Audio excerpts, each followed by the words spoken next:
In the dim glow of the antique lamp casting long shadows across the velvet-draped room, Pat's fingers trembled slightly as they brushed against Prem's cheek, the air thick with unspoken confessions that had simmered for seasons untold. Prem's eyes, dark pools reflecting the flicker of candlelight, held Pat's gaze with an intensity that spoke of battles fought in silence, loves kindled in secrecy.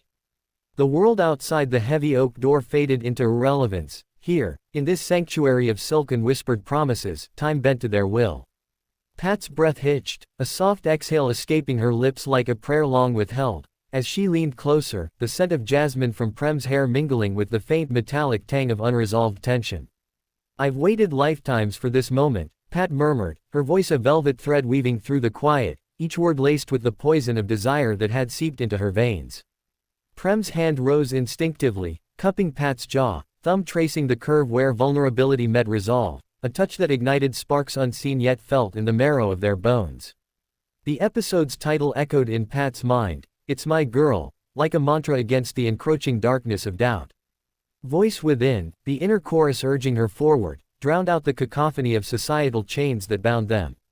Poisonous Love, Episode 6, unfolded not in grand gestures but in this intimate unraveling, where every heartbeat was a rebellion.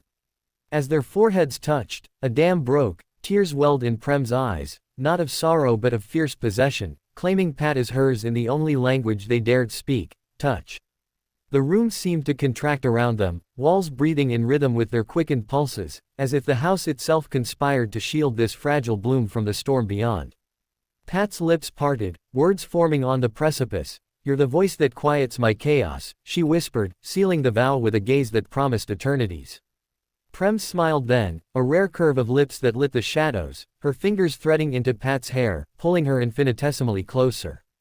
In that suspended breath, the poisonous elixir of their love began its slow, intoxicating flow, binding souls in a dance as old as forbidden fruit. The camera lingered, capturing the subtle quiver of lashes, the unspoken poetry of proximity, as the narrative wove deeper into the heart of their entangled fates.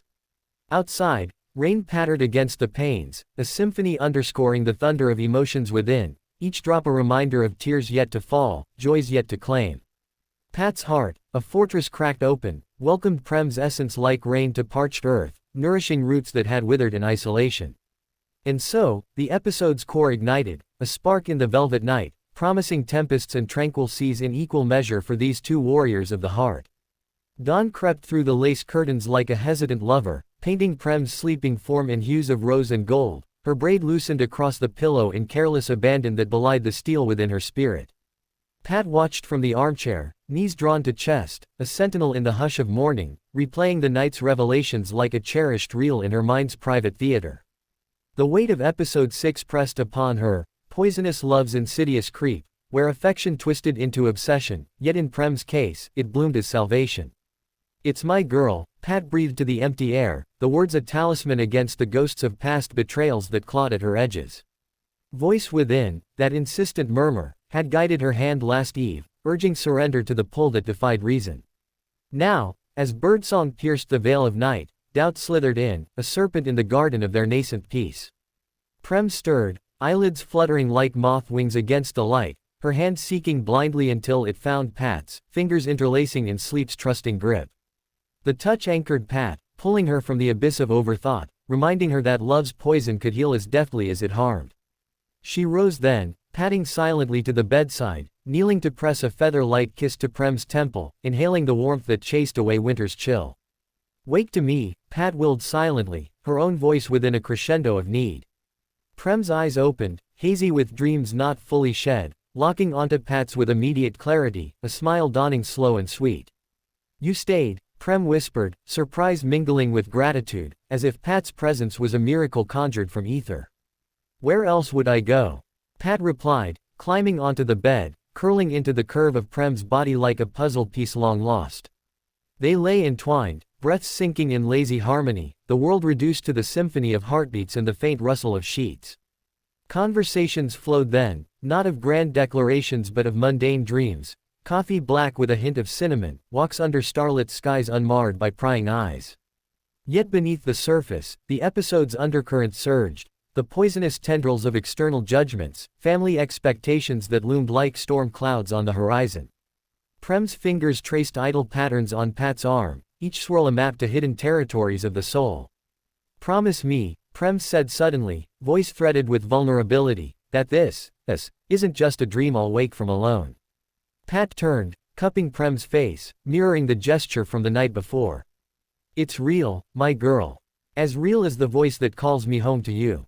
Laughter bubbled then, light piercing the gravity, as they plotted escapes both literal and metaphorical, weaving plans from whispers.